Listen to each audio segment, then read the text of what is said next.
Hello and good morning everyone. मेरा नाम है अजय जागलान। इजी इकोनॉमिक्स में आप सभी का एक बार फिर से स्वागत करता हूं। आइए बच्चों, स्टार्ट करते हैं हम लोग अपना आज का नेक्स्ट टॉपिक। आप सभी को पता है हम लोग चैप्टर कवर कर रहे हैं कंसेप्ट ऑफ रिवेन्यू।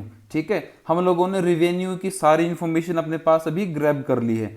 आज हमें सीखना है कि जो रिवेन्यू एक फर्म कमाती है, एक बिजनेसमैन या फिर एक बिजनेस ऑर्गेनाइजेशन जो एक रेवेन्यू कमाता है, ठीक है, वो डिफरेंट मार्केट के अकॉर्डिंग किस तरीके से बिहेव करता है, अलग अलग मार्केट सिचुएशंस में वो कैसे मिलता है। ठीक है, आप सभी को पता है कि मेनली तीन टाइप की मार्केट सिचुएशंस होती हैं, जहां पर एक तो परफेक्टली कंपिटेटिव मार्केट हो।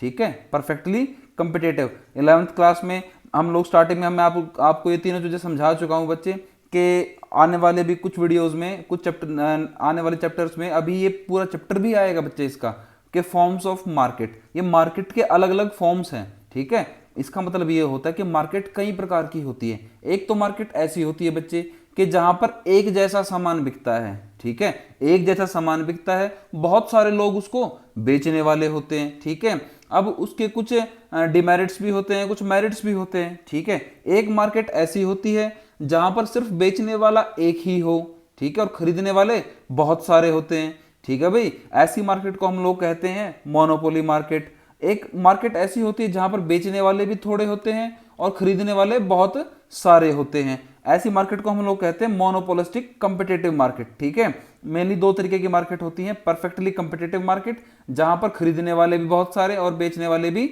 बहुत सारे, और सामान सबने बेचना बच्चे एक जैसा।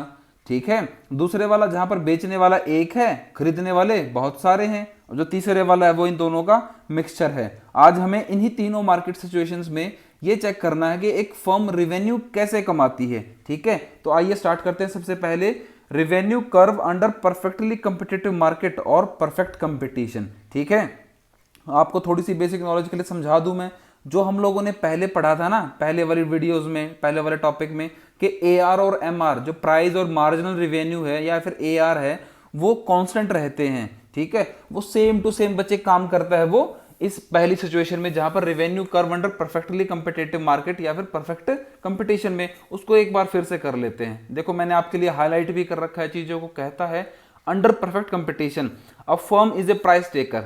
ये एक ऐसी सिचुएशन होती है बच्चे जहां पर एक फर्म क्या होती है, प्राइस टेकर होती है। मतलब जैसे ही वो मार्केट में सामान बेचने आती है ना, तो जो एग्जिस्टिंग प्राइस पे वो सामान बिक रहा है ना मार्केट में, उसको वही प्राइस अपने गुड्स का रखना पड़ेगा। ये नहीं है कि भी अगर 10 रुपए की चप्पल पहले बिक रही है तो वो एक ऐसी अनोखी चप्पल लेके आए कि उसके 1000 रुपए या 100 रुपए रखे मार्केट में, उस चप्पल को फिर कोई नहीं खरीदेगा। ठीक है, क्योंकि लोग तो बायर तो बहुत सारे हैं और बेचने वाले भी बहुत सारे हैं, तो बायर कहीं और चला जाएगा खरीदने के लिए। कहता है आगे, इट कैन नॉट इन्फ्लुएंस और चेंज द मार्केट प्राइस। जो नई फर्म आएगी मार्केट में, तो वो जो प्राइजेस हैं उसको लेके मार्केट की सिचुएशंस को बदल नहीं सकती। ठीक है, it can sell any quantity at prevailing price.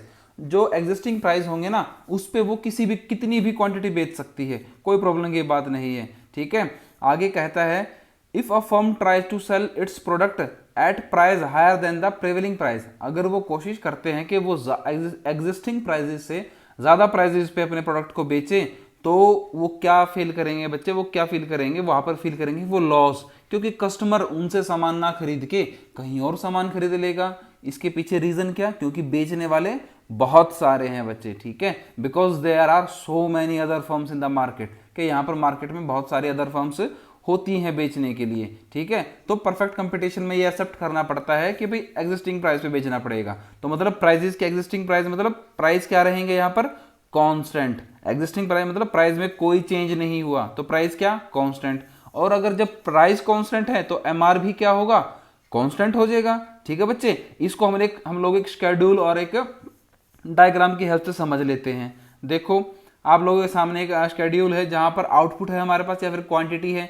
जब उसने एक सामान बेचा, दो सामान बेचे, 3 बेचा, 4 बेचा, ठीक है, तो जो उसका एवरेज रिवेन्यू है या फिर प्राइस है, एवरेज रेवेन्यू या फिर प्राइस, आप सभी जानते हैं ऐसी सिचुएशंस में रेवेन्यू के केस में जो एवरेज रेवेन्यू होता है वही प्राइस होता है क्वांटिटी का। ठीक है, सबका क्या है बच्चे, सेम है। ठीक है, और जो टोटल रेवेन्यू है वो एक सेम कांस्टेंट स्पीड से इंक्रीज करता जा रहा है, और कांस्टेंट स्पीड से इंक्रीज करने के कारण जो मार्जिनल रेवेन्यू है तो वो भी कैसा है बच्चे, वो भी कांस्टेंट है, मतलब एवरेज रेवेन्यू और मार्जिनल रेवेन्यू यहां पर क्या रहेंगे बच्चे, दोनों एक दूसरे के इक्वल होंगे।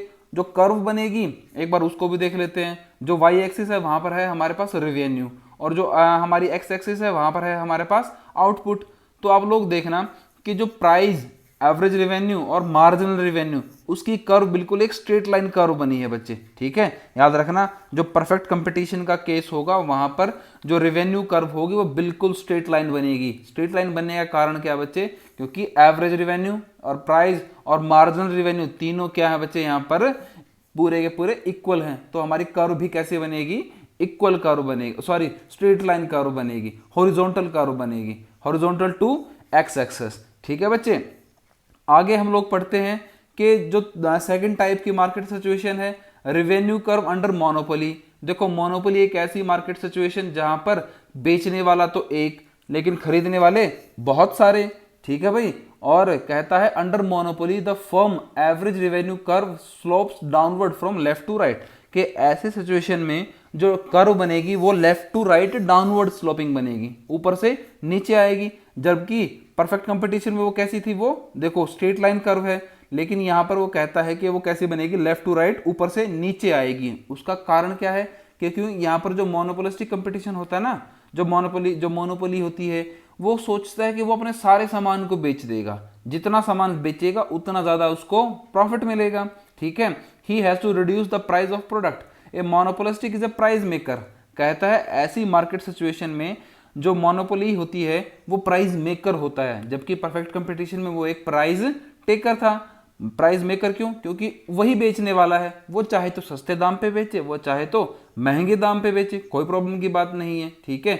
Being a single seller in the product in the market he can fix whatever price he wish to do. कहता है वो इकलौता सेलर होने के कारण मार्केट में उसकी मर्जी है, वो चाहे तो किसी भी प्राइस पे गुड्स को बेच सकता है, ठीक है।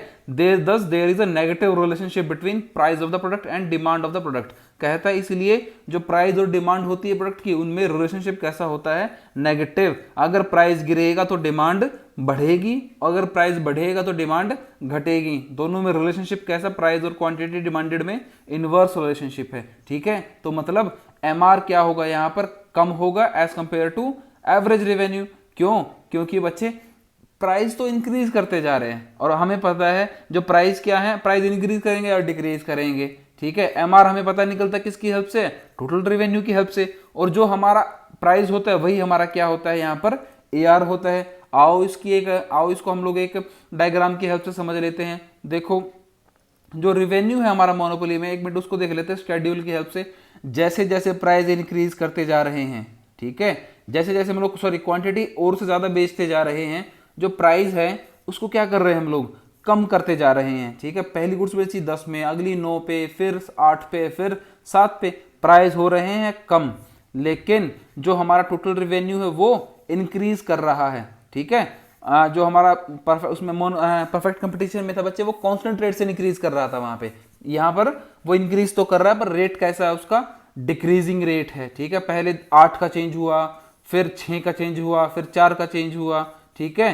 तो एमआर को देखना आप लोग, उसने कहा है जो एआर है वो हमेशा ज्यादा रहेगा एज कंपेयर टू एमआर। देख लो आप लोग, यहाँ पे कहा है ना उसने, आप लोग जूम कर देता हूं आपके लिए, देखो कहता है एमआर क्या, एआर क्या रहेगा, हमेशा ज्यादा रहेगा एज कंपेयर टू एमआर, ठीक है बच्चे। देखो जो हमारा एमआर है वो कम है एज कंपेयर टू एआर, ठीक है। इसके पीछे कारण क्या बच्चे, क्योंकि जैसे जैसे वो और गुड्स क्वांटिटी बेचता जाएगा वो प्राइस को लोअर करता जाता है और एमआर उससे और कम होता जाता है, ठीक है। डायग्राम भी देख लेते हैं इसका। उसने कहा था जो मोनोपोली होगी वहां पर वो डाउनवर्ड स्लोपिंग बनेगा, फ्रॉम लेफ्ट टू राइट बनेगा। रीजन उसके पीछे आप सभी जानते हैं, जितना सामान वो बेचता जाएगा उतने प्राइजेस उसके कम होते जाएंगे, ठीक है। हमारे वाई एक्सिस पे है रेवेन्यू और एक्स एक्सिस पे हमारा आउटपुट है। जो हमारी एमआर कर्व है वो देखना आप, वो कम है एज कंपेयर टू, देखो वो उसकी जो पोजीशन है वो और डाउन है as compared to average revenue, क्योंकि शेड्यूल में हम लोगों ने यही सीखा ना बच्चे, जहां पर एवरेज रेवेन्यू क्या है वो ज्यादा है as compared to marginal revenue, ठीक है। ये था हमारा सेकंड सिचुएशन। अब थर्ड सिचुएशन की बात करते हैं कि revenue under monopolistic competition.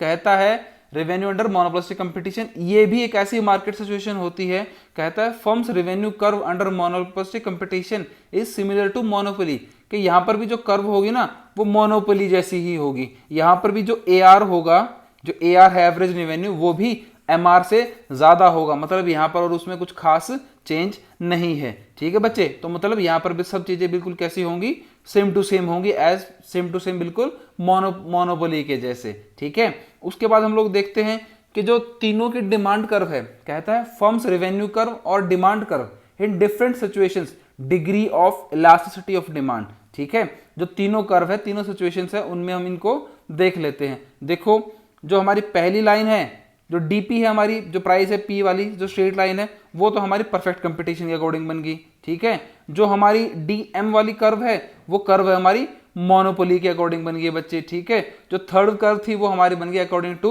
Monopolistic competition. ठीक है बच्चे, तो डिमांड कर्व यहां पर इस तरीके से वेरी करेंगी। आप सभी को पता है, जो हमारा पहली सिचुएशन है जहां पर हॉरिजॉन्टल कर्व बनी है, डिमांड कर्व बनी है, वहां पर हॉरिजॉन्टल बनने का कारण क्या, AR इक्वल टू MR। और जो सेकंड कर्व हमारी DM बनी है, वो कर्व बच्चे ऐसे क्यों, क्योंकि यहां पर AR क्या है, ज्यादा है किससे, MR से। जो थर्ड सिचुएशन है वहां पर आप लोग देख लेना, वो